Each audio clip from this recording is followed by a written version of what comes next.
आज विजयदशमी का त्योहार है और इस मौके पर रक्षा मंत्री राजनाथ सिंह ने गुजरात के कच्छ में शस्त्र पूजा में हिस्सा लिया। इस दौरान रक्षा मंत्री ने एक बार फिर से पाकिस्तान को कड़ी चेतावनी दी। राजनाथ सिंह ने कहा कि अगर पाकिस्तान की ओर से सर क्रीक इलाके में कोई भी हिमाकत हुई तो उसका इतिहास भूगोल सब बदल दिया जाएगा। रक्षा मंत्री ने कहा कि पाकिस्तान को याद रखना चाहिए कि किर्क का रास्ता कराची से जाता है।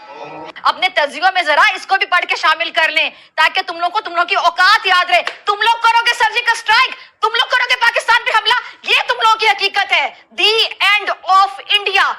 और उतार चढ़ाव पाकिस्तान और भारत के दरमियान जारी है। कभी लगता है कि जंगी जनून जो इंडिया का है उसमें कमी आ गई है, लेकिन फिर लगता है कि शिद्दत अभी बाकी है। आज ही AFP की खबर के मुताबिक पाकिस्तान की अथॉरिटीज ने आज़ाद कश्मीर में लोगों को ये कहा है कि खुराक का जखीरा कर लें और दूसरी रोजमर्रा इस्तेमाल की जो अशिया हैं उनको भी जमा कर लें, क्योंकि हो सकता है कि किसी वक्त भी कम से कम कश्मीर के बॉर्डर पर जंग छिड़ जाए। और ये इस तनाजुर में ये बात हो रही है कि अमेरिका कोशिश कर रहा है कि पाकिस्तान और इंडिया के दरमियान एक फुल फ्लेज वॉर शुरू ना हो। दूसरी तरफ भारतीय वजीर दिफा राजनाथ सिंह ने स्टेटमेंट दी है कि ऑपरेशन सिंदूर अभी खत्म नहीं हुआ। जो कुछ भी हुआ है वो सिर्फ ट्रेलर था। अब जब भी सही समय आएगा हम पूरी पिक्चर दुनिया को दिखाएंगे। आपने शायद राजनाथ जी का बयान गौर से सुना नहीं या आपने अपनी उर्दू बीच में घुसा दी है। कहा उन्होंने ये है कि अब ये जो नाज़रीन इकराम भोज एयर बेस जो है और ये विजय दशमी का जो दिन है उस दिन भोज एयर बेस जो है उसके ऊपर खड़े होकर ये पाकिस्तान को सख्त वार्निंग दे रहा है। और बात भी इस वक्त पाकिस्तान को इस बात का अंदाजा है कि इस मर्तबा भारत जो है वो नेवी की साइड से यानी एयर, अब भारत जो है वो सारे का सारा वजन जो है वो अपनी नेवी पे डालने जा रहा है और नेवल साइड से भारत जो है वो पाकिस्तान के साथ कोई एडवेंचर करेगा। हमारे इंटेलिजेंस रिपोर्ट्स, हमारे एनालिसिस इस हवाले से बहुत पहले से इशारे दे रहे हैं और उसने पाकिस्तान के ऊपर एक्यूजेशंस की भरमार की है और पाकिस्तान को ब्लेम किया है और कहा है कि अब भारत जो रिस्पॉन्स देगा वो पाकिस्तान के लिए बड़ा खतरनाक होगा। और ये एरिया जो है ये सर क्रीक का एरिया है। ये जो अभी हालिया वाकया हुआ है उस इनकी हुकूमत ने कहा कि हम इंडिपेंडेंट इंक्वायरी करने चाहते हैं, पाकिस्तान आप उसमें शामिल हो, अब भारत उसमें क्या करेगा। लेकिन जो मेरा सवाल आपसे पर्टिकुलर है सर कि इस ऐसे इक़दाम पर जो कि पाकिस्तान मुसलसल फेस कर रहा है दहशतगर्दी का, ये अमल भी एक लिहाज से चले बहुत गलत है, किसी भी इंसानियत का कत्ल।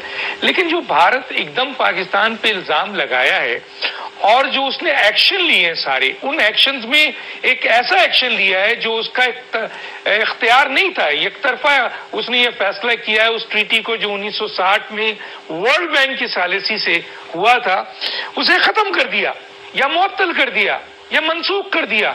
उस पर सर मैं ये सवाल रखना चाहता हूं कि आलमी दुनिया, वर्ल्ड बैंक क्यों खामोश है?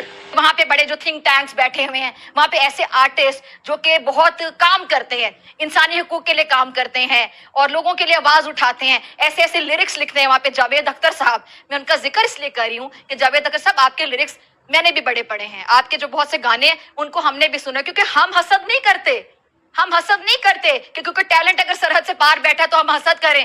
टैलेंट की सर कोई सरहद नहीं होती। तो जावेद अख्तर साहब आप जरा लिखे ना, नरेंद्र मोदी साहब जो जुल्म कर रहे हैं, जुल्म की दास्तानें रकूम करें, क्यों नहीं लिखते आप लिरिक्स? और हम तुम्हें अपने आप पे इज्तिमाई रोना नहीं आता, तरस नहीं आता। What kind of a nation we are? क्या मसला है हमारा? हमारे इश्यूज क्या है? हर बंदा है इतनी लंबी लंबी जुबान, जिसको देखो मुझे कोई दिलचस्पी नहीं। ये ग्रोन अप बॉयज देखते नहीं आ रहे हैं, समझ नहीं आती क्या इशू है हमारा। Is that an issue? लेकिन नहीं, खौफजदा लोग, लालची लोग, हफस के मरे हुए लोग, अकलों पैदल लोग। दोस्तों, भारत के डिफेंस मिनिस्टर ने एक दफा फिर पाकिस्तान को जो है वो टारगेट किया है और इस दफा उन्होंने ये कह दिया है जनाब कि हम जो सरक्रीक के इलाके का जिक्र किया, that is a different thing. They don't talk about the, by the way मैं सरक्रीक होके आया हूँ, मैंने देखा हुआ है।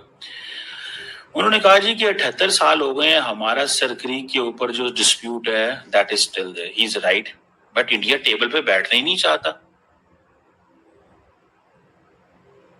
इंडिया वो कहता है जी टेप इशू रिजॉल्व करना चाहता है। इंडिया तो इंफ्रास्ट्रक्चर डेवलप कर रहा है वहां पर। मैं वो इंफ्रास्ट्रक्चर, इंडिया की एक हाई राइज बिल्डिंग उन्होंने बनाई हुई है, मुझे याद है बहुत अच्छे से, मैं वो देख के आया हूँ बिल्डिंग वो।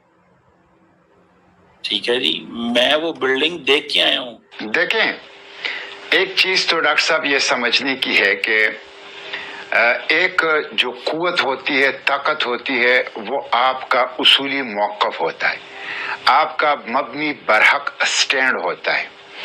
लेकिन जो इस वक्त दुनिया की सूरत हाल है उसमें सिर्फ उसूली मौक़िफ़ और मबनी बरहक स्टैंड काफ़ी नहीं होता।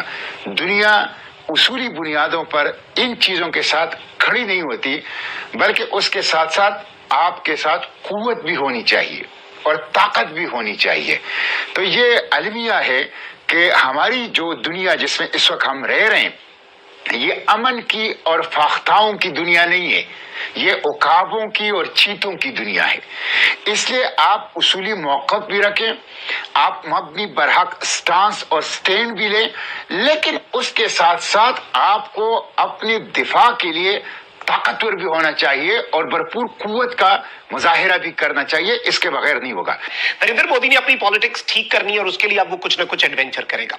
भारतीय वजीर दिफा राजनाथ सिंह जो है, नाज़रीन कराम, इसने पिछले हफ्ते कहा कि सिंदूर 2.0 और सिंदूर 3.0 जो है वो दोबारा शुरू हो सकता है और पाकिस्तान को सख्त इंतबाह नाम नेहाद जारी कर रहा है और कहता है कि पाकिस्तान ने कार्रवाई करने की अगर हिमाकत की तो पाकिस्तान को मुंह तोड़ हम जवाब देंगे, तारीख और जोग्राफिया बदल जाएगा। 1965 की जंग का भी हवाला पाकिस्तान को वार्निंग दे दिया है हम लोग का जो डिफेंस मिनिस्टर राजनाथ सिंह जी ने। दोस्तों, क्या वार्निंग दिया है? अगर पाकिस्तानी दहशतगर्द अगर हिंदुस्तान पर कुछ भी हिमाकत करेगा, उसका जवाब ऐसा मिलेगा पहले कभी ऐसा नहीं हुआ है। दोस्तों, पहले कभी ऐसा नहीं हुआ है।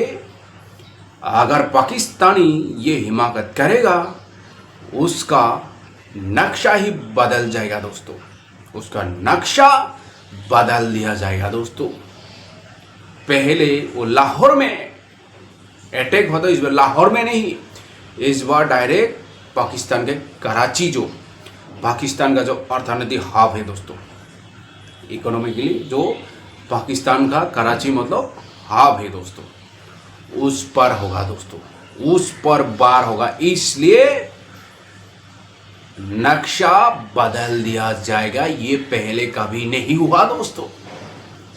इससे पहले भी हम लोग का प्राइम मिनिस्टर मोदी जी ने भी पाकिस्तान को वार्निंग दिया था जब ऑपरेशन सिंदूर चल रहा था, अभी भी चल रहा है, जारी है। अगर पाकिस्तानी कुछ हिमाकत करेगा, ऑपरेशन सिंदूर में ही पता चल गया पाकिस्तान का किस तरह पिटाई हुआ। दोस्तों, पाकिस्तान का 11 एयरवेज, पाकिस्तान का 8 जेट और जो पाकिस्तान का टेररिस्ट कैंप उसको उड़ा दिया था। दोस्तों, जो पाकिस्तान का टेररिस्ट जिसको ट्रेनिंग दिया था वो भी उसमें ही मतलब ख़त्म हो गया। दोस्तों, मिट्टी में मिला दिया। और क्या कहा, जहाँ जहाँ भी है उसको ढूंढ ढूंढ के मारा जाएगा। दोस्तों, जो पाकिस्तानी दहशतगर्द को। दोस्तों, इसलिए हिंदुस्तान का जो वार्निंग दिया है डिफेंस मिनिस्टर, अभी पाकिस्तान शायद ये सोच रहा है ये क्या कह रहा है। पहले तो ऐसा कभी नहीं कहा था, पहले तो बॉर्डर में ही हुआ था वार अटैक, लेकिन इस बार बॉर्डर में नहीं, इस बार पाकिस्तान का जो अर्थनीतिक हब जो कराची सिटी पे होगा दोस्तों वार। दोस्तों, तो पाकिस्तान अगर कुछ भी हिमाकत करेगा, सच समझ के करना पड़ेगा। अगर करेगा, उसका अंजाम क्या होगा वो पाकिस्तान को अच्छी तरह पता है। दोस्तों, ये पाकिस्तान का डिफेंस मिनिस्टर नहीं कह रहे, मैंने सोशल मीडिया में देखा है। मतलब जो जेट गिराया, मतलब जो पाकिस्तानी फोर्स ने, हमने कहाँ पे देखा है? सोशल मीडिया में। ये हिंदुस्तान का डिफेंस मिनिस्टर है, राजनाथ सिंह जी कह रहे हैं, ये पाकिस्तान के ही नहीं। और जो कहता है हिंदुस्तान, वो करके दिखाता भी है और दुनिया ने देखा है ऑपरेशन सिंदूर में किस तरह पाकिस्तान का धुलाई हुआ। लेकिन